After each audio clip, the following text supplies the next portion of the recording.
नमस्कार, स्वागत है आप सभी का आज की चर्चा में। मैं हूं आपके साथ अमृता चौरसिया और आज की हमारी चर्चा का विषय है शिक्षा के क्षेत्र में सुधार। इस साल के बजट में हेल्थ के बाद जो दूसरा सबसे बड़ा फोकस है वो एजुकेशन, स्किल, रिसर्च और इनोवेशन। आज ग्लोबल इनोवेशन इंडेक्स में भारत दुनिया की टॉप 50 इनोवेटिव कंट्रीज में शुमार हो चुका है और निरंतर सुधार कर रहा है। उच्च शिक्षा, रिसर्च और इनोवेशन को निरंतर प्रोत्साहन से हमारे स्टूडेंट्स और यंग साइंटिस्ट के लिए नए अवसर वैश्विक लेवल पर बहुत ज्यादा बढ़े हैं। प्रधानमंत्री नरेंद्र मोदी ने भी ये बातें शिक्षा क्षेत्र के लिए केंद्रीय बजट में किए गए प्रावधानों का प्रभावकारी इंप्लीमेंटेशन विषय पर वेबिनार को संबोधित करते हुए कही। देश के यूनिवर्सिटी, कॉलेज और R&D इंस्टीट्यूशन में बेहतर सिनर्जी आज हमारे देश की सबसे बड़ी जरूरत बन गई है। इसी को ध्यान में रखते हुए ब्लू ग्रांट का प्रावधान भी किया गया है, जिसके तहत अभी 9 शहरों में इसके लिए जरूरी मैकेनिज्म तैयार किया जा सके। इसलिए अप्रेंटिसशिप, स्किल डेवलपमेंट और अपग्रेडेशन पर इस बजट में खासा जोर है। आज साइंटिफिक पब्लिकेशंस के मामले में भारत टॉप 3 देशों में आ चुका है। PhD करने वालों की संख्या और स्टार्टअप इकोसिस्टम के मामले में भी हम दुनिया में टॉप 3 में पहुंच चुके हैं। पहली बार देश के स्कूलों में अटल थिंकिंग लैब से लेकर उच्च संस्थानों में अटल इंक्यूबेशन सेंटर्स पर फोकस किया जा रहा है। देश में स्टार्टअप्स के लिए हैकाथॉन्स की जो नई परंपरा है वो अब बन चुकी है, जो देश के युवाओं और इंडस्ट्री दोनों के लिए बहुत बड़ी ताकत बन रहे हैं। National initiative for developing and harnessing innovation के माध्यम से ही 3,500 से ज्यादा स्टार्टअप्स नर्चर किए जा चुके हैं। प्रधानमंत्री ने कहा कि आत्मनिर्भर भारत के निर्माण में युवाओं का विश्वास जो है वो अत्यंत महत्वपूर्ण है और देश लगातार शिक्षा के क्षेत्र में सुधार की ओर अग्रसर है। प्रधानमंत्री ने यह भी कहा कि शिक्षा प्रणाली को भाषाई बाध्यताओं से मुक्त करने की जरूरत है ताकि ग्रामीण क्षेत्रों में प्रतिभा को पनपने के अवसर मिल सके और इसलिए ऐसे उपाय करने की आवश्यकता है कि भाषाई बाध्यताओं के कारण प्रतिभा के विकास में कोई रुकावट ना आए। तो आज इसी पर हमारी चर्चा है कि किस तरीके से शिक्षा के क्षेत्र में जो सुधार है वो किस गति से आगे बढ़ रहा है और इससे ज़रूरत आज के परिदृश्य में और भी कितनी ज़्यादा बढ़ गई है। साथ ही इसको लेकर चुनौतियां भी फिलहाल सामने क्या हैं और इस पर चर्चा करने के लिए मेरे साथ 2 खास मेहमान जुड़ गए हैं। आपसे उनका परिचय करवा दूं। प्रोफेसर रजनीश कुमार शुक्ल हैं, आप कुलपति हैं महात्मा गांधी अंतर्राष्ट्रीय हिंदी विश्वविद्यालय। सर, बहुत स्वागत है आपका राज्यसभा टीवी में। साथ ही पीयूष प्रकाश हैं, आप सीनियर एसोसिएट नीति आयोग। आप दोनों का बहुत स्वागत। चर्चा की शुरुआत प्रोफेसर रजनीश मैं आपसे करना चाहूंगी। आज जो हमारा ये मंथन है वो ऐसे समय में हो रहा है जब देश अपने पर्सनल, इंटेलेक्चुअल, इंडस्ट्रियल टेम्परामेंट और टैलेंट के साथ वैश्विक स्तर पर कहीं ना कहीं बड़ी पहचान कायम कर रहा है और इस पूरे इकोसिस्टम को ट्रांसफॉर्म करने की दिशा में आगे बढ़ रहा है। शिक्षा के क्षेत्र में सुधार या रिफॉर्म्स की जब हम बात करते हैं, हमने कितना रास्ता तय किया है, इस पर सबसे पहले मैं आपकी टिप्पणी चाहूंगी। देखिए, शिक्षा में सुधार की दृष्टि से नीति के स्तर पर और प्रवृत्ति के स्तर पर जी, तो हमने बड़ा फासला तय कर लिया है और इस बजट के साथ इम्प्लीमेंटेशन के लेवल पर भी आगे बढ़े हैं जी। लेकिन इसके साथ मैं जरूर जोर देना चाहूंगा, सिर्फ पॉलिसी से कुछ नहीं होता है, नीति मात्र से कुछ नहीं होता, नियत निष्ठा ये भी स्पष्ट होनी चाहिए। पहली बार भारत में शिक्षा नीति के साथ शिक्षा नीति लाने वालों की नियति और निष्ठा भी उसको लागू करने के लिए गंभीर दिख रही है और ये वो समय है कि हमने अपनी शिक्षा को नहीं बदला, युवाओं को सृजनात्मकता की ताकत से नहीं भरा, तो हम जाने कहां पीछे छूट जाएंगे। प्रधानमंत्री ने कल और लगातार इधर कोरोना के पूरे कालखंड में उन्होंने युवाओं को लेकर के देश की आशाजनक तस्वीर प्रस्तुत की है। वो कर रहे हैं, कोशिश कर रहे हैं। देश में पिछले 70 वर्ष में हुई असफलताओं की चर्चा छोड़ दें तो जो सफलताएं हैं युवा प्रयासों की सफलता है। वह जो ताकत है इस देश की, इस ताकत का समवेत रूप से उपयोग हो सके जी इसके लिए युवा को सबसे पहले आत्मविश्वास चाहिए। प्रधानमंत्री जी ने कल कहा भी कि हम आत्मविश्वास से लबरेज युवा इस देश के लिए खड़े करना चाहते हैं, उसके लिए शिक्षा नीति है। आत्मविश्वास के लिए दो चीजों का होना बहुत जरूरी है। एक तो सामने कोई भविष्य हो, अवसर दिखाई दे रहे हो, तद अनुसार कौशल हो, स्किल हो, और इसके साथ उसको प्राप्त करने के लिए जज्बा हो, एंटरप्रेन्योरशिप हो। अगर ये तीन चीजें आ जाती हैं तो इस देश का युवा परिदृश्य को बदल देगा। परिदृश्य को बदलने के लिए जिस प्रकार के आत्मविश्वास से युक्त युवा पीढ़ी की जरूरत है, यह शिक्षा नीति उसका एक वातावरण निर्मित कर रही है। और जिस प्रकार की आशावादिता के आधार पर आगे बढ़ने की आवश्यकता है, उस दृष्टि से यह बजट कोरोना की तमाम कठिनाइयों के बीच भी शिक्षा के लिए बहुत सकारात्मक बजट है। आंकड़ों की जगलरी में चाहे जो कहा जाए, लेकिन 50,000 करोड़ रुपए की व्यवस्था रिसर्च के लिए किया जाना इस देश में पहली बार हुआ है कि हमने विश्वविद्यालयों में, महाविद्यालयों में, एकेडमिक रिसर्च इंस्टीट्यूट्स में अनुसंधान की गति बढ़े, वो फलदायी हो, परिणामकारी हो, क्रिएटिव इमेजिनेशन के साथ जुड़ी हो और अप्लीकेबल भी हो। इसका विचार करने के लिए एक पॉलिसी बनी, एक अधिकरण बनेगा जी। लेकिन यह विधिक प्रश्न जब हल हो, उसके लिए जो सबसे महत्वपूर्ण बात होती है कि इसके लिए धन की आवश्यकता है। उस धन की आवश्यकता को विधिक प्रश्नों को हल करने के पहले ही भारत सरकार ने प्रधानमंत्री के नेतृत्व में स्पष्टता से सामने रखा है। जी। यह नियत और निष्ठा दोनों को स्पष्ट कर, इसलिए आत्मविश्वास से उत्साह संपन्न, सकारात्मक ऊर्जा से भरपूर, कौशल से दक्ष और उद्यमिता से लबरेज युवा इस देश में उच्च शिक्षा के माध्यम से निकलेगा। और ये परिवर्तन सिर्फ उच्च शिक्षा के क्षेत्र में नहीं, पहली बार from KG to PG, pre primary to PhD, समग्र परिवर्तन की बात सोची गई है जी। इसलिए यह एक इस बजट के बाद इस शिक्षा नीति के क्रियान्वयन की संभावनाओं को लेकर के जो प्रश्न खड़े किए जा रहे थे जी। उन पर पूर्ण विराम लग गया है जी। यह क्रियान्वित होगा 2021 के सत्र से। जी। इस देश में उसके क्रियान्वयन का जो सपना देखा गया है वह केंद्र सरकार और देश की तमाम राज्य सरकारें इस दिशा में गंभीर हैं। जी। शिक्षक समाज उसका स्वागत करने के लिए तैयार है। बिल्कुल बिल्कुल। और विश्वविद्यालय जी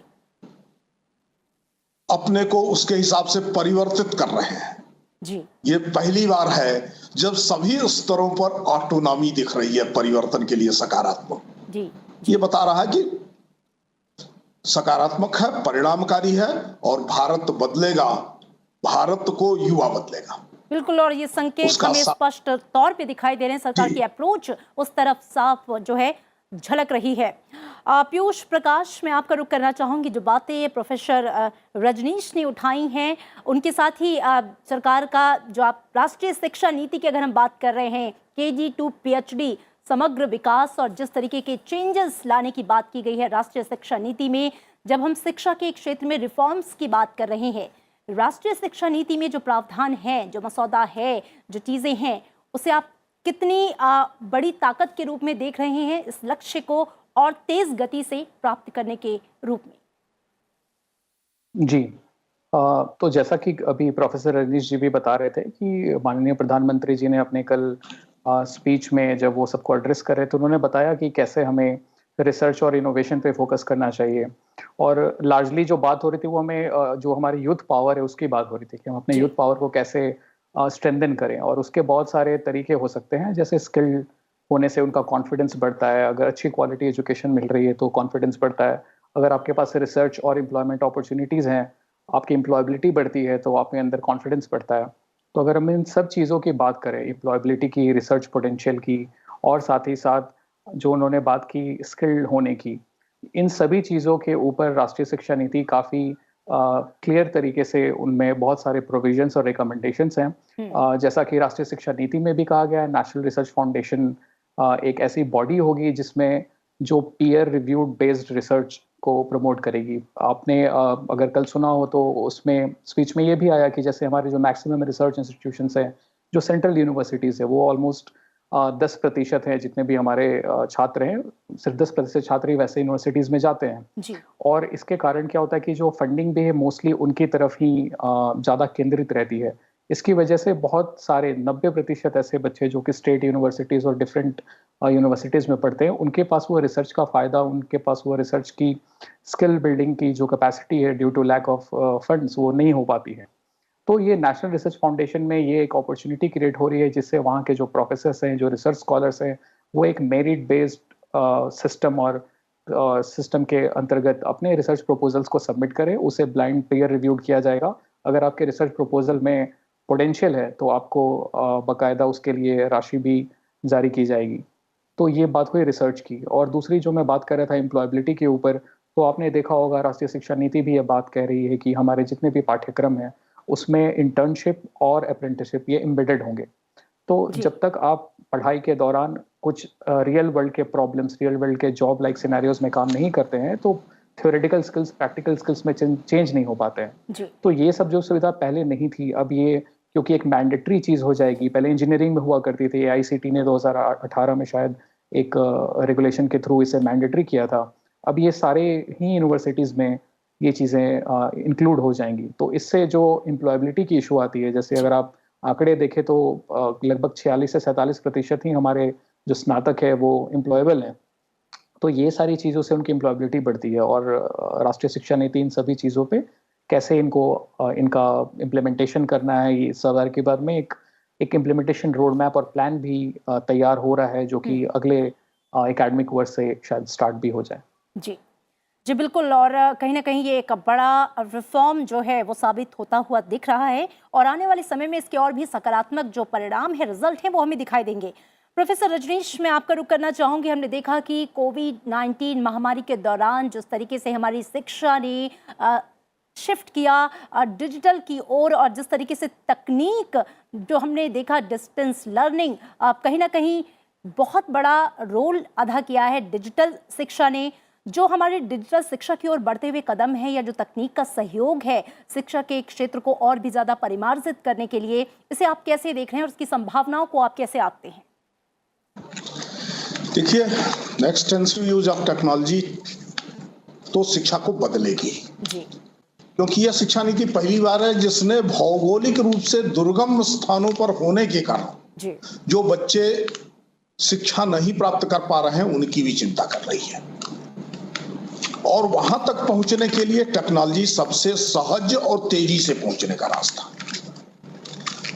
उसके अतिरिक्त जो CBCS का फॉर्मेट इस नई शिक्षा नीति के साथ बदला हुआ आ रहा है, उसमें क्वालिटी एजुकेशन का, अभी पीयूष जी जिसकी चर्चा कर रहे थे कि 10% विद्यार्थी ऐसे हैं जो क्वालिटी एजुकेशन का, केंद्रीय विश्वविद्यालयों का लाभ उठा पा रहे हैं उच्च शिक्षा के क्षेत्र में। लेकिन यहीं तक सीमित नहीं है। जब CBCS लागू होता है तो कोई एक विद्यार्थी है, वो फिजिक्स पढ़ना चाहता है इंडियन साइंस एकेडमी बेंगलोर से, और वो साथ में म्यूजिक पढ़ना चाहता है विश्व भारती शांति निकेतन से, और वह JNU में कोई प्रोग्राम कर रहा है।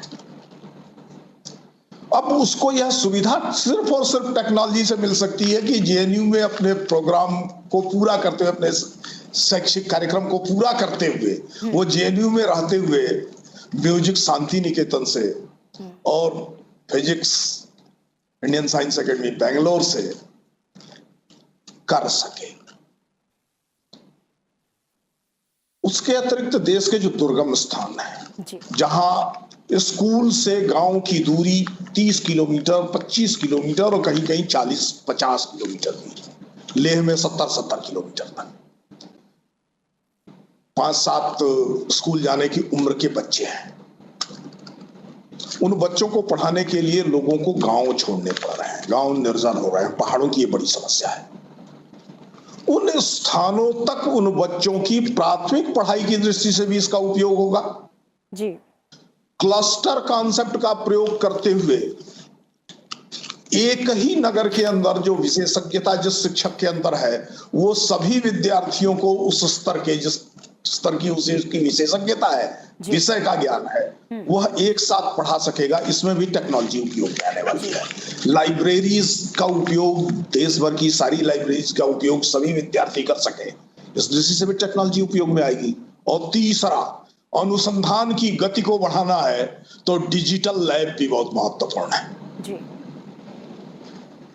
कोविड के कालखंड में देश में लगभग सभी संस्थानों ने इसमें अपनी अपनी सीमा में प्रयोग किए हैं जी और वो संतोषजनक रहे हैं। शिक्षा बंद करने के बजाय थोड़ा कम ही वॉल्यूम में सही, लेकिन शिक्षा अनवरत जारी रही है।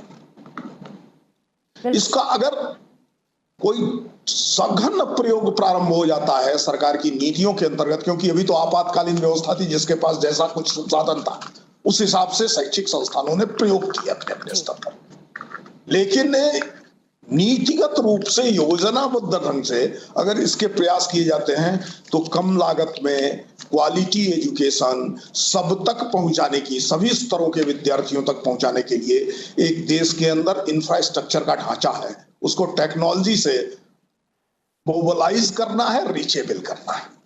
जी जी बिल्कुल, आपकी बातों को लेते हुए इस दृष्टि से यह शिक्षा नीति पहली बार देश के अंदर टेक्नोलॉजी का उपयोग पढ़ने और बढ़ने के लिए करने का प्रस्ताव कर रही है। जी बिल्कुल, आपकी बातों को ही आगे ले जाते हुए मैं पीयूष प्रकाश जी आपका रुख करना चाहूंगी। जो बातें प्रोफेसर रजनीश ने कही, जब हम डिजिटल शिक्षा की बात कर रहे हैं, तकनीक का इस्तेमाल इसमें, इसको आप किस तरीके से देख रहे हैं? साथ ही एक और प्रश्न मेरा आपसे जुड़ा हुआ है कि देश में हर साल 12 मिलियन युवा जो हैं वो श्रम बाजार में जो है वो एंट्री कर रहे हैं, प्रवेश कर रहे हैं, जिसकी 2030 तक 123 मिलियन लोग जो हैं वो 25 से 29 साल के 123 मिलियन लोग इसमें प्रवेश करेंगे। इस लिहाज से अगर हम स्किल डेवलपमेंट की बात करें, स्किल इन्हांसमेंट की बात करें, कितनी ज़रूरी हो जाती है और इस दिशा में जो प्रयास किए जा रहे हैं वो काफ़ी हैं या उसे और गति देने की ज़रूरत आप महसूस कर रहे हैं? जी, तो आपने जैसे दो प्रश्न किए, एक तो जो डिजिटल एजुकेशन की बात हो रही है, दूसरा स्किल पे। तो पहले मैं जस्ट डिजिटल एजुकेशन पे बात करूंगा। सो डिजिटल एजुकेशन अगर आप देखेंगे हायर एजुकेशन, स्कूल एजुकेशन में, और कोविड के टाइम पे जैसा प्रोफेसर रजनीश जी भी बता रहे थे, जिस भी संस्थान की अपनी जैसी भी रिसोर्सेज थे उसके मद्देनज़र उन्होंने काफ़ी एक बोल्ड और काफ़ी सराहनीय काम किया है। इतने अचानक से आपके पास कंटेंट नहीं होता है, डिजिटल कंटेंट, आपके पास चैनल्स नहीं है पहुंचाने के लिए, इंटरनेट कनेक्टिविटी इश्यूज होती हैं, तो जिसके पास जो भी साधन रहा उसके हिसाब से मैं कहूँगा एक लो टेक और एक हाई टेक के माध्यम से शिक्षा पहुंचाई गई। जैसे कि लो टेक में आप कह सकते हैं प्रधानमंत्री जी ने PM ई विद्या का कार्यक्रम स्टार्ट किया, जिसमें टेलीविजन के माध्यम से शिक्षा पहुंचाई गई। नीति आयोग का एक प्रोग्राम है साथी करके, जिसमें हम झारखंड और मध्य प्रदेश, उड़ीसा के साथ काम करते हैं।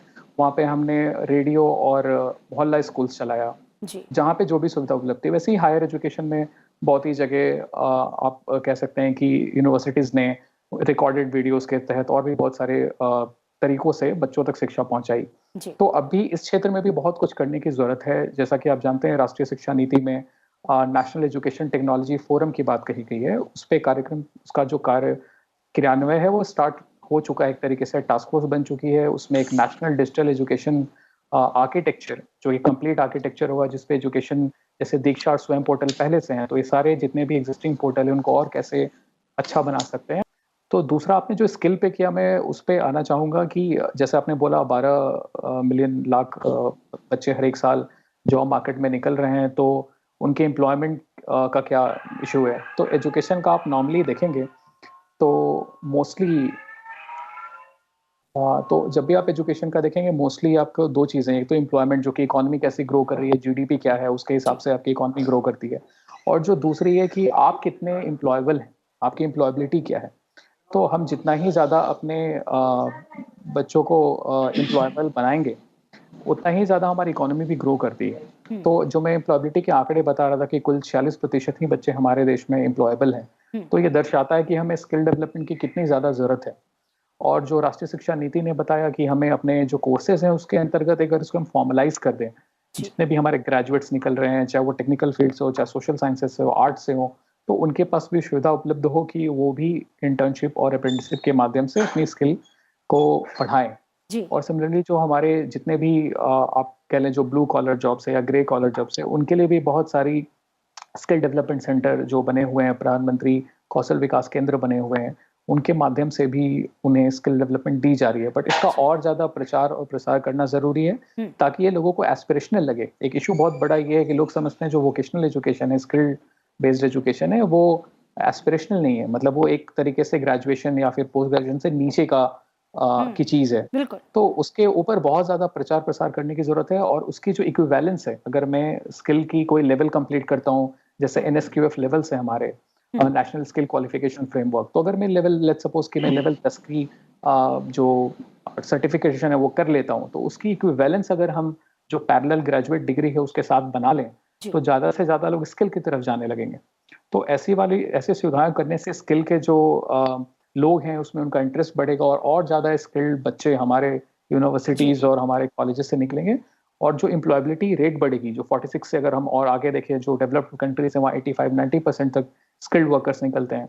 तो अगर आप उस रेंज में चले जाएं तो हमारी एम्प्लॉयमेंट भी बढ़ेगी, और उससे हमारी जो प्रोडक्शन है, प्रोडक्टिविटी है इकोनॉमी की, वो बढ़ती है। और अगर इकोनॉमी बढ़ती है, एक साइक्लिकल नेचर है, आप इकोनॉमी में अच्छा प्रोडक्टिविटी देते हैं तो इकोनॉमी ग्रो करती है, आप सेल्फ एम्प्लॉयमेंट कर सकते हैं, स्टार्टअप कर सकते हैं। तो एक तरीके से एक दूसरे को ये पूरा सिस्टम, इकोसिस्टम सपोर्ट करता है।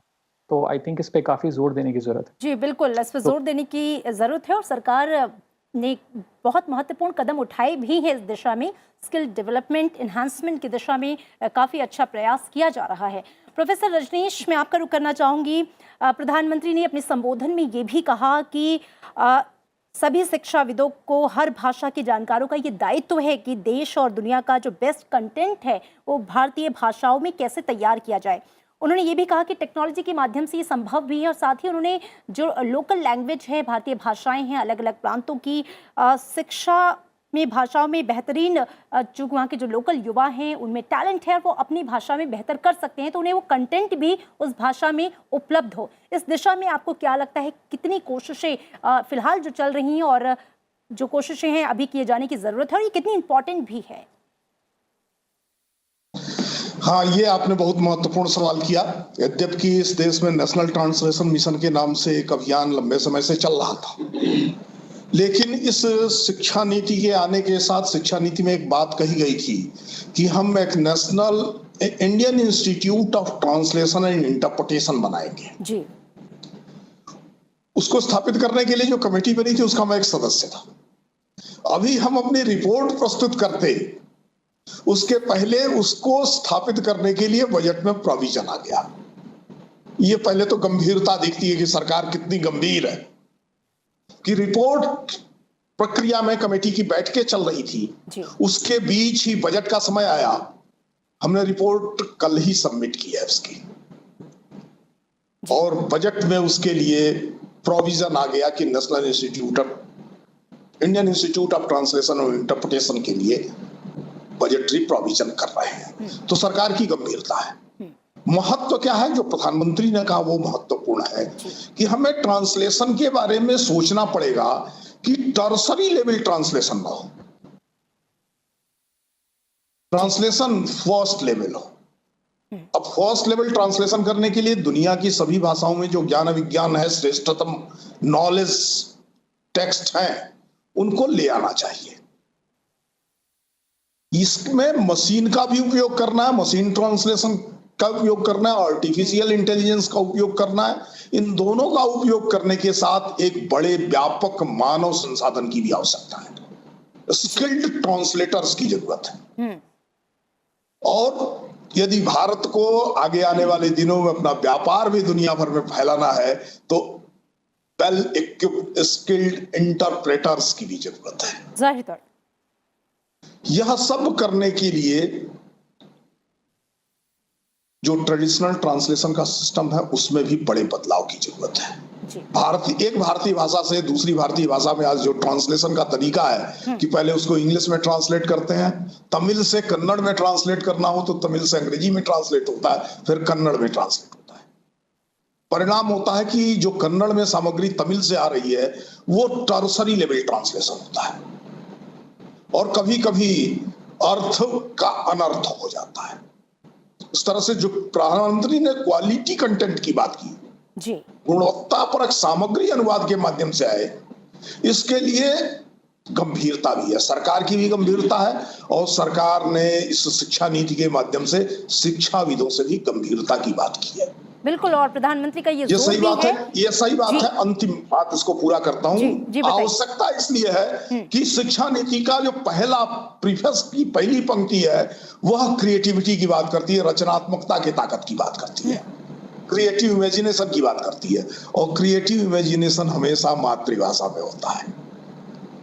दूसरी भाषा में क्रिएटिविटी नहीं होती है, प्रोडक्टिविटी चाहे हो जाए, और क्रिएटिविटी नहीं होती है तो इनोवेशन नहीं होता है। Innovation is always based on creativity. बिल्कुल। और इनोवेशन नहीं होगा तो हम दुनिया जीतने वाले युवा नहीं खड़े कर पाएंगे। इनोवेटिव आइडियाज के साथ नवोन्मेषी विचारों के साथ जो युवा है, और इसके लिए ट्रांसलेशन को इस रूप में ले आना है। वैसे ही जैसे ग्रीक से अंग्रेजी में ट्रांसलेट हुआ, हमको लगता है कि प्लेटो सब अंग्रेजी में लिख करके गया था जी। लेटिन से अंग्रेजी में ट्रांसलेट हुआ, हमको लगता है कि जो साइंटिफिक हिस्ट्री है वो अंग्रेजी में पढ़ी, लेकिन वो सब ट्रांसलेशन है। उन्होंने एक मेथोडोलॉजी डेवलप की थी ट्रांसलेशन की, अच्छी क्वालिटी ट्रांसलेशन किया था। भारतीय भाषाओं में इस चुनौती को इस देश के सभी भाषाओं के शिक्षाविदों को पराई भाषा का मोह छोड़ करके मातृभाषा के माध्यम से सबको शिक्षा मिले। बिल्कुल, और शायद यही वजह कि प्रधानमंत्री ने इस पे काफी ज्यादा जोर भी दिया। सर, चूंकि वक्त की कमी है, अपने डिस्कशन को हमें यहीं पर समाप्त करना होगा। आप दोनों खास मेहमानों का बहुत शुक्रिया इस चर्चा में शामिल होने के लिए। तो बात की हमने कि शिक्षा के क्षेत्र में जो रिफॉर्म्स हो रहे हैं, जो सुधार हो रहे हैं, वो किस गति से हो रहे हैं और किस तरीके से देश जो है वो वैश्विक डिमांड के हिसाब से खुद को डेवलप कर रहा है, और नई राष्ट्रीय शिक्षा नीति है वो इस लक्ष्य को पाने के लिए एक बेहतर प्लेटफॉर्म साबित हो रही है, होगी। जिस प्रकार किसी भी भवन की जो मजबूती है वो निर्भर करती है उसकी नींव पर, बुनियाद पर, वैसे ही किसी भी देश का विकास उस देश में प्रचलित शिक्षा प्रणाली पर निर्भर होता है। तो मौजूदा वक्त में जब वैश्विक बदलाव का दौर चल रहा है, तब जरूरत है अच्छी और सक्रिय शिक्षा प्रणाली की, जिसमें ज्ञानवान और एक अच्छे आचरण, आत्मनिर्भर व्यक्तित्व का निर्माण किया जा सके। इसी के साथ आज की चर्चा में इतना ही। दीजिए इजाजत। नमस्कार।